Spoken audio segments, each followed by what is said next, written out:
Everyone, welcome back to my YouTube channel Shri Tej Kannada loves. ಇದು ನನ್ನ 6ನೇ ದಿನದ ಪೂಜೆ ಆಗಿರುತ್ತೆ. ಆಲ್ರೆಡಿ ನಾನು 3 ವಿಡಿಯೋ ಅಪ್ಲೋಡ್ ಮಾಡಿದ್ದೀನಿ. ಪೂಜೆ ಯಾವ ಥರ ಮಾಡಬೇಕು, ಯಾವ ಥರ ಅದಕ್ಕೆ ಸಾಮಗ್ರಿಗಳು ಬೇಕು, ಎಷ್ಟೊತ್ತಿಗೆ ಅದನ್ನು ಶುರು ಮಾಡಬೇಕು ಅಂತ ನಾನು ಆಲ್ರೆಡಿ 3 ವಿಡಿಯೋನ ಅಪ್ಲೋಡ್ ಮಾಡಿದ್ದೀನಿ. ಇನ್ನೂ ಯಾರು ಆ ವಿಡಿಯೋನ ನೋಡಿಲ್ಲಲ್ಲ, ಹೋಗಿ ಚೆಕ್ ಮಾಡ್ಕೊಳ್ಳಿ. ಈ ವ್ರತ ಮಾಡೋದ್ರಿಂದ ಏನೆಲ್ಲ ಪ್ರಯೋಜನ ಇದೆ ಅಂತ. ವರಸಿದ್ಧಿ ವಿನಾಯಕ ನಿಮಗೆಲ್ಲ ಅಷ್ಟೆಲ್ಲ ಒಳ್ಳೇದು ಮಾಡ್ತಾನೆ ಅಂತ. ನಂದು ಇದು 3ನೇ ವರ್ಷದ ವ್ರತ ಆಗಿರುತ್ತೆ. ಅಂದರೆ ಈ 3 ವರ್ಷದಲ್ಲಿ ನನ್ನ ಲೈಫಲ್ಲಿ ತುಂಬಾ ಬದಲಾವಣೆ ಆಗಿದೆ ಅಂತ ಹೇಳ್ತೀನಿ.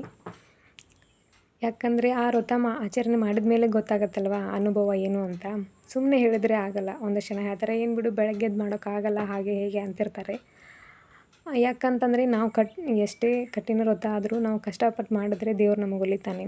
ಸುಮ್ಮನೆ ಕುಂತು ದೇವರಿಗೆ ನಮಸ್ಕಾರ ಮಾಡಿಕೊಂಡು ಒಲಿದ್ರೆ ದೇವರು ಒಲಿಯಲ್ಲ. ಆದರೆ ಭಕ್ತಿಯಿಂದ ನೀವು ಏನೇ ಕೇಳ್ಕೊಂಡ್ರೂ ದೇವರಿಲ್ಲ ಅನ್ನಲ್ಲ. ಅದರಲ್ಲೂ ಶ್ರೀ ವರಸಿದ್ಧಿ ವಿನಾಯಕ ವ್ರತ ಅಂತೂ ತುಂಬಾ ನಾವು ಬೇಡ್ಕೊಂಡಿದ್ದೆಲ್ಲ ಆಗುತ್ತೆ. 100% ಆಗುತ್ತೆ. ನೀವು ಬೇಡ್ಕೊಂಡು ವ್ರತನ ಮುಂದಿನ ವರ್ಷ ಗೌರಿ ಗಣೇಶ ಹಬ್ಬ ಬಂದಾಗ ಆಚರಣೆ ಮಾಡಿರಿ. ನಿಮಗೆ ಇಷ್ಟ ಇದ್ದರೆ ಮಾಡಿರಿ. ಆದರೆ ಇನ್ನೊಬ್ಬರು ಬಲವಂತಕ್ಕೋಸ್ಕರ ಯಾವುದು ಮಾಡೋಕ್ಕೋಗ್ಬೇಡ್ರಿ. ಯಾಕಂದರೆ ಇದು ಕಠಿಣ ವ್ರತ ಐತಿ. ಏಕಚಿತ್ತದಿಂದ ಅಂದರೆ ಒಂದೇ ಮನಸ್ಸಿನಿಂದ ನಾವು ಪೂಜೆ ಮಾಡಬೇಕು. ಮನಸ್ಸಲ್ಲಿ ಒಂದಷ್ಟು ಯೋಚನೆಗಳು ಇಟ್ಕೊಂಡು ಮಾಡಿದ್ರೆ ಪ್ರಯೋಜನ ಆಗಲ್ಲ. ಸೊ ನಿಮ್ಮ ಮನಸಾರೆ ನಿಮಗೆ ಪೂಜೆ ಮಾಡಬೇಕು ಅಂತ ಅನ್ನಿಸ್ದಾಗ ಮುಂದಿನ ವರ್ಷ ಗಣೇಶ ಹಬ್ಬ ಬರುತ್ತಲ್ಲ ಆವಾಗ ಆಚರಣೆ ಮಾಡ್ಕೊಳ್ಳಿ. ಅದಕ್ಕೆ ಏನೇನು ಬೇಕು ಅನ್ನೋದನ್ನು ನಾನು 3 ವಿಡಿಯೋ ಮಾಡಿದ್ದೀನಿ, ಅದರಲ್ಲಿ ಹೋಗಿ ನೋಡ್ಕೊಂಬನ್ನಿ. ನಂದು ಇದು 6ನೇ ದಿನದ ಪೂಜೆ ಎಲ್ಲ ಕಂಪ್ಲೀಟ್ ಆಯಿತು. ಇದನ್ನು ಮುಗಿಸ್ಕೊಂಡು ನಾನು ಸ್ಟಡಿ ಮಾಡಬೇಕು ಅಂತ ಹೋದೆ. ಸ್ವಲ್ಪ ಬಿಸಿನೀರು ಕಾಯಿಸ್ಕೊಂಡೆ. ಸ್ವಲ್ಪ ಬಿಸಿನೀರು ಕಾಯಿಸ್ಕೊಂಡು ಸ್ವಲ್ಪ ಎಕ್ಸಸೈಸ್ ಎಲ್ಲ ಮಾಡ್ಕೊಂಡಿದ್ದೆ. ಎಕ್ಸಸೈಸ್ ಮಾಡಿಕೊಂಡು ಇಲ್ಲಿ ಬಿಸಿನೀರು ಕುಡಿತಾ ಕೂತ್ಕೊಂಡೆ. ಅಂದರೆ ಎಕ್ಸಸೈಸ್ ಯಾಕಂತಂದರೆ ಸ್ವಲ್ಪ ಹಾಗೆ ಅಲ್ವಾ, ಗೃಹಿಣಿಯರು ಅಂದರೆ ಕೆಲಸದ್ದು ಅಲ್ಲಿ ಬ್ಯುಸಿ ಇರ್ತಾರೆ, ತಮ್ಮ ಬಾಡಿ ಮೇಂಟೆನೆನ್ಸ್ ಆಗಿರೋಂಗಿಲ್ಲ. ಹಾಗಾಗಿ ನಾನು ಸ್ವಲ್ಪ ಎಕ್ಸಸೈಸ್ ಮಾಡಿಕೊಂಡು ಬಿಸಿನೀರು ಕುಡ್ಕೊಂಡು ಇಲ್ಲಿ ಸ್ಟಡಿ ಮಾಡೋಕೆ ಕೂತ್ಕೊಂಡೆ. ಇವತ್ತು ಯಾಕೋ ನನಗೆ HSTR ಬಗ್ಗೆ ಓದಬೇಕಂತ ಅನ್ನಿಸ್ತಾಯಿತ್ತು. ಅಂದರೆ ಅಕ್ಟೋಬರ್ ನವಂಬರಲ್ಲಿ HSTR ಕಾಲ್ ಫಾರ್ಮ್ ಆಗುತ್ತೆ ಅಂತ. HSTR ಅಂತಂದರೆ ಹೈಸ್ಕೂಲ್ ಟೀಚರ್ ರಿಕ್ವೈರ್ಮೆಂಟು, ಅಂದರೆ ಪ್ರೌಢಶಾಲಾ ಶಿಕ್ಷಕರ ನೇಮಕಾತಿ. ನಾನು ಸ್ವಲ್ಪ ಅದು ಬುಕ್ಸ್ ತಂದಿಟ್ಟು 1 ಇಯರ್ ಆಗಿತ್ತು, ನಾನು ಓದಿರಲಿಲ್ಲ. ಸೊ ಇವತ್ತು ಯಾಕೋ ಅದನ್ನು ಓದಬೇಕು ಅನ್ನಿಸ್ತು. ಇಲ್ಲಿ ಕಾಣಿಸ್ತಾ ಇದೆ ನಿಮಗೆ HSTR ಪೇಪರ್ 2 ಪ್ರೌಢಶಾಲಾ ಶಿಕ್ಷಕರ ನೇಮಕಾತಿ ಸಮಾಜ ವಿಜ್ಞಾನ ಅಂತ. ಇದರಲ್ಲಿ ಈ ಬುಕ್ಸಲ್ಲಿ ಒಂದು ಕ್ವಶನ್ಗೆ 4 ಆಪ್ಷನ್ಸ್ ಇರುತ್ತಲ್ಲ, ಆ 4 ಆಪ್ಷನ್ನು ಯಾವ ಥರ ಬಂದಿದೆ ಅಂತ ಎಕ್ಸ್ಪ್ಲೇನ್ ಮಾಡಿದ್ದಾರೆ. ನೀಟಾಗಿ ಎಕ್ಸ್ಪ್ಲೇನ್ ಮಾಡಿದ್ದಾರೆ. ತುಂಬ ಚೆನ್ನಾಗಿದೆ. ಓದಿದ್ರೆ ಎಲ್ಲನೂ ಅರ್ಥ ಆಗುತ್ತೆ ನಮಗೆ. ಇದು 2015 ಕ್ವಶನ್ ಪೇಪರು. ಇಲ್ಲೊಂದು ಕ್ವಶನ್ ಕೊಟ್ಟಿದ್ದಾರೆ, ಅದಕ್ಕೆ 4 ಆಪ್ಷನ್ಸ್ ಇದೆ. ಪ್ರವಾಹ ಕಾಲುವೆ ಅಂತ. ಅದರ 4 ಆಪ್ಷನ್ ಬಗ್ಗೆನೂ ಇಲ್ಲಿ ಎಕ್ಸ್ಪ್ಲೇನ್ ಇದೆ. ಚೆನ್ನಾಗಿ ಎಕ್ಸ್ಪ್ಲೇನ್ ಮಾಡಿದ್ದಾರೆ ನೀಟಾಗಿ. ಇದನ್ನು HSTR ಓದಬೇಕಂತ ಅಂದ್ಕೊಳ್ತಿರೋರು ಈ ಬುಕ್ಸ್ನ ತೊಗೊಂಡು ರೆಫರ್ ಮಾಡಿ. ಚೆನ್ನಾಗಿದೆ ಬುಕ್ಸ್, ಓದೋಕ್ಕೆ ಈಸಿ ಆಗುತ್ತೆ. ಬುಕ್ಸಲ್ಲೆಲ್ಲ ನಾವು ಹುಡ್ಕೊಳ್ತಾ ಕೂತ್ರೆ ಆ ಪೇಜು ಈ ಪೇಜು ಅಂತ ಆಗುತ್ತೆ. ಈ ಥರ ರೆಡಿಯಾಗಿರೋ ಬುಕ್ಲೆಟ್ ತಂದು ಓದ್ಕೊಂಡ್ರೆ ಯೂಸ್ ಆಗುತ್ತೆ. ನಾನು ಇದನ್ನು ತೊಗೊಂಬಂದು 1 ಇಯರ್ ಆಯಿತು. ಹೋದ ಸಾರಿ ಸೆಪ್ಟೆಂಬರಲ್ಲಿ ತೊಗೊಂಬಂದಿದ್ದೆ. ಸೆಪ್ಟೆಂಬರಲ್ಲ, ಅದಕ್ಕಿಂತ ಮುಂಚೆನೇ ತೊಗೊಂಬಂದು ಇಟ್ಕೊಂಡಿದ್ದೆ, ಓದಿದ್ದಿಲ್ಲ. ಇವಾಗ ಯಾಕೋ ಕಾಲ್ ಫಾರ್ಮ್ ಆಗುತ್ತೆ ಅನ್ನೋದಕ್ಕೋಸ್ಕರ ಓದ್ತಾ ಇದ್ದೀನಿ.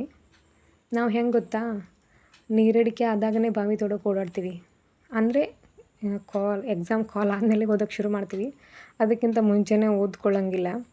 ಹಾಗಾಗಿ ಯಾವುದೇ ಆಗಲಿ ಮೊದಲ ಸಿದ್ಧತೆ ಇದ್ದರೆ ನಾವು ಆ ಎಕ್ಸಾಮ್ ಬರಿತೀವಿ ಅನ್ನೋ ಧೈರ್ಯ ನಮ್ಮಲ್ಲಿರುತ್ತೆ. ಓದಲ್ದೇ ಹೋದರೆ ಯಾವುದು ಪೇಪರ್ ಬರೆಯೋಕ್ಕಾಗೋದಿಲ್ಲ. ಇಲ್ಲಿ ನೋಡಿ, ನಾನು ಇದನ್ನು ತೊಗೊಂಬಂದು 1 ಇಯರ್ ಆಯಿತು. ಅಲ್ಲಿ ಡೇಟ್ ಸಮೇತ ಹಾಕಿಟ್ಟಿದ್ದೀನಿ ನಾನು. 9/9/2023 ಅಂತ ಇದೆ. Start today daily 20 page writing and reading ಅಂತ ಬರೆದಿದ್ದೀನಿ. ಬಟ್ ಅದನ್ನು ಯಾವುದೂ ಮಾಡಿಲ್ಲ ನಾನು. ಯಾಕಂದರೆ ಸ್ವಲ್ಪ ಗೆಸ್ಟ್ ಟೀಚರಾಗಿ ವರ್ಕ್ ಮಾಡ್ತಾಯಿದ್ದೆ. ನಾನು ಸ್ಕೂಲಿಗೆಲ್ಲ ಹೋಗ್ತಾಯಿದ್ದೆ, ಹೀಗಾಗಿ ಬಂದು ಓದೋಕ್ಕೆ ಆಗ್ತಿರಲಿಲ್ಲ. ಈ ವರ್ಷ ಸ್ಕೂಲಿಗೆಲ್ಲ ಹೋಗಿಲ್ಲ, ಮನೆಯಲ್ಲೇ ಇದ್ದೀನಿ ಓದಬೇಕು ಅಂತ. ಅದಕ್ಕೆ ಓದಬೇಕಂತ ಓದ್ಕೊಳ್ತಾ ಇದ್ದೆ HSTR ಬಗ್ಗೆ. ಕಾಲ್ ಆಗತ್ತೆ, ಓದಿ. ನೀವು ಯಾರು ಟಿ ಮಾಡ್ಕೊಂಡಿಲ್ಲ ಅಥವಾ HSTR ಓದ್ಬೇಕು ಅಂದ್ಕೊಳ್ಳೋರು ಮನೇಲಿ ಕುಂತ್ಕೊಂಡೇ ಅಭ್ಯಾಸ ಮಾಡಿ. ಹೌದಾ, ನಮ್ಮ ಮನೇಲಿ ಮದುವೆ ಆಗಿದೆ, ನಮಗೆಲ್ಲ ಸಂಸಾರದ ಜೊತೆಗೆ ಓದೋಕ್ಕಾಗಲ್ಲ ಅನ್ನೋರು, ನಾನು ಆಲ್ರೆಡಿ ಒಂದೆರಡು ಟಿಪ್ಸ್ ಹೇಳಿದ್ದೀನಿ 2 ವಿಡಿಯೋದಲ್ಲಿ. ಆ ಟಿಪ್ಸ್ನ ಫಾಲೋ ಮಾಡಿ. ಯಾಕಂದರೆ ಒಂದು ಪೇಪರಲ್ಲಿ 4 ಭಾಗ ಮಾಡಿಕೊಂಡು ಅದರಾಗೆಲ್ಲ ನೋಟ್ಸ್ ಎಲ್ಲ ಬರ್ಕೊಂಡು ನೀವು ಏನಾದರೂ ಮನೇಲಿ ಅಡುಗೆ ಮಾಡುವಾಗ ಗೋಡೆಗೆಲ್ಲ ಅಂಟಿಸ್ಕೊಂಡು ಬಿಟ್ಟರೆ ಅದನ್ನು ಓದೋಕ್ಕೆ ನಿಮ್ಗೆ ಈಸಿ ಆಗುತ್ತೆ. ನೀವು ಎಲ್ಲೆಲ್ಲಿ ಹೋಗ್ತಿರೋ ಅಲ್ಲೊಂದೆಲ್ಲ ನೀವು ಶಾರ್ಟ್ ನೋಟ್ ಮಾಡಿಕೊಂಡು ಗೋಡೆಗೆಲ್ಲ ಅಂದರೆ ಅಡುಗೆ ಮನೆಯಲ್ಲೆಲ್ಲ ಅದನ್ನ ಹಚ್ಕೊಂಡ್ಬಿಟ್ರೆ ಅಡುಗೆ ಮಾಡ್ತಾ ಅಥವಾ ರೊಟ್ಟಿ ಮಾಡ್ತಾ ಏನೋ ಮಾಡ್ತಾ ನಾನು ಓದ್ಬೋದು.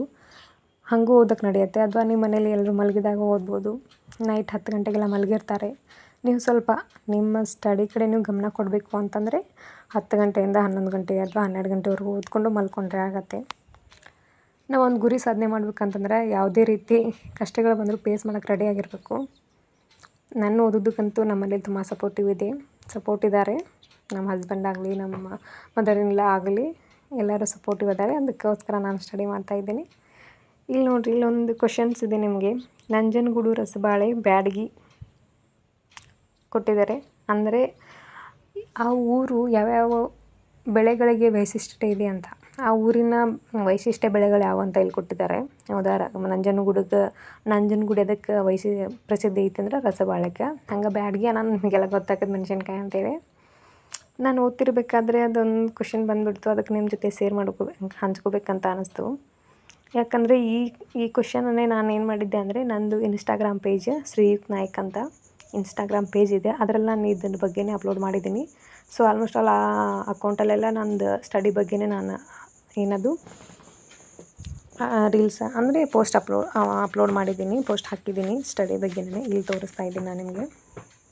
ಹೌದಾ, 115 ಪೇಜು 9ನೇ ತರಗತಿ ಅಂದರೆ 9ನೇ ತರಗತಿ ಪುಸ್ತಕ ಇದು. ಅದರಲ್ಲಿ ಕೊಟ್ಟಿದ್ದಾರೆ ಬೆಳೆಗಳ ವೈಶಿಷ್ಟ್ಯ ಅಂತ. ನಂಜನಗೂಡು ರಸಬಾಳೆ, ಬ್ಯಾಡಗಿ ಮೆಣಸಿನ್ಕಾಯಿ ಅಂತ ಇಲ್ಲಿ ಬಾಕ್ಸ್ ಇದೆ. ನಾವು ಓದುವಾಗ ಏನು ಮಾಡ್ತೀವಿ, ಈ ಥರ ಬಾಕ್ಸ್ಗಳ ಕಡೆ ಗಮನನೇ ಕೊಡೋದಿಲ್ಲ. ಆ ಬಾಕ್ಸಲ್ಲಿ ಮೇನ್ ಇಂಪಾರ್ಟೆಂಟ್ ಆಗಿರೋದು ಹಾಕಿರ್ತಾರೆ ಅವರು. ನಾವು ಅದ್ರ ಕಡೆ ಎಲ್ಲ ಗಮನ ಕೊಡೋಲ್ಲ. ಈಗಲ್ಲೇ ಆ ಕ್ವಶನ್ಸು ಸಿಕ್ತು, ಅದನ್ನು ಸಿಕ್ತು. ನಾನು ನಿಮ್ಗೆ ಪ್ರೂಫಾಗಿ ತೋರಿಸ್ತಾ ಇದ್ದೀನಿ ಇಲ್ಲಿ ಯಾವ ಥರ ಕ್ವಶನ್ ಕೇಳಿದ್ದಾರೆ ಅಂತ. ಸೊ ನೀವು ಪ್ರತಿಯೊಂದು ಬುಕ್ನೂ ಓದಬೇಕಾದ್ರೂ ಯಾವುದೇ ರೀತಿ ನೆಗ್ಲೆಕ್ಟ್ ಮಾಡಬೇಡಿ. ಅದು ಸಣ್ಣದೇ ಇರಲಿ, ದೊಡ್ಡದೇ ಇರಲಿ, ಅದು ಒಂದೇ ವರ್ಡ್ ಇರಲಿ, ಅಂಥದಕ್ಕೋಸ್ಕರ ನೆಗ್ಲೆಕ್ಟ್ ಮಾಡೋಕ್ಕೆ ಹೋಗಬೇಡಿ. ಅದನ್ನೆಲ್ಲ ತೆಗೆದು ಓದಿ. ಅಂದರೆ ಓದಿದ್ದನ್ನು ಒಂದು ಕಡೆ ಬರೆದಿಟ್ಕೊಳ್ಳಿ, ರೀಕಾಲ್ ಆಗುತ್ತೆ. ಇಲ್ಲಿ ನಾನು ತೋರಿಸಿದ್ದೀನಿ. ನಾನು ಅದು ಏನು ಬಿಡಂತ ಒಬ್ಬೊಬ್ರು ಏನು ಮಾಡ್ತಾರೆ, ಈ ಬಾಕ್ಸಲ್ಲಿ ಇದೆಲ್ಲ ಬಂದಿರೋಂಗಿಲ್ಲ ಅಂತ ಅಂದ್ಕೊಂಡಿರ್ತಾರೆ. ಅದಕ್ಕೋಸ್ಕರ ನಾನು ಆ ಕ್ವಶನ್ನು ತೋರಿಸ್ದೆ, ಅದು ಬುಕ್ಸ್ ಒಳಗೆ ಇದ್ದದ್ದನ್ನು ತೋರಿಸಿದ್ದೀನಿ ನಿಮಗಿಲ್ಲಿ.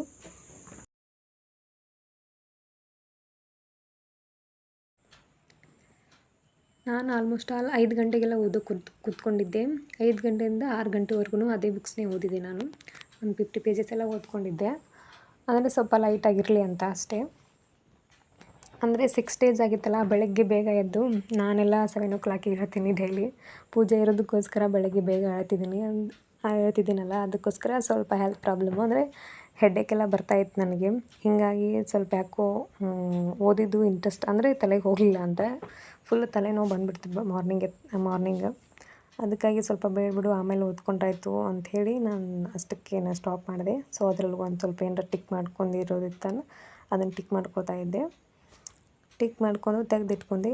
ಸೊ ನನ್ನ ಈ ವಿಡಿಯೋ ನಿಮಗೆ ಇಷ್ಟ ಆಗಿತ್ತು ಅಂತಂದ್ರೆ ಲೈಕ್ ಮಾಡಿರಿ, ಕಮೆಂಟ್ ಮಾಡಿರಿ, ಶೇರ್ ಮಾಡಿರಿ. ನಿಮ್ಗೆ ಯಾವುದೇ ರೀತಿ ಸ್ಟಡಿ ಟಿಪ್ಸ್ ಬೇಕು ಅಂತಿದ್ರೆ ಅಥವಾ ನಿಮ್ಮ ಅನಿಸಿಕೆಗಳನ್ನು ಹೇಳೋದಿದ್ರೆ ಕಮೆಂಟ್ ಮೂಲಕ ತಿಳಿಸಿ. ನನ್ನ ಈ ವಿಡಿಯೋ ನಿಮಗೆ ಇಷ್ಟ ಆಗಿತ್ತು ಅಂತಂದರೆ ಲೈಕ್ ಮಾಡಿರಿ, ಕಮೆಂಟ್ ಮಾಡಿರಿ, ಶೇರ್ ಮಾಡಿರಿ ಮತ್ತು ಸಬ್ಸ್ಕ್ರೈಬ್ ಮಾಡೋದನ್ನು ಮರಿಬೇಡ್ರಿ. ಎಲ್ಲರಿಗೂ ಥ್ಯಾಂಕ್ಸ್ ರೀ. ಟೇಕ್ ಕೇರ್, ಬಾಯ್. ಮತ್ತೆ ಸಿಗ್ತೀನಿ.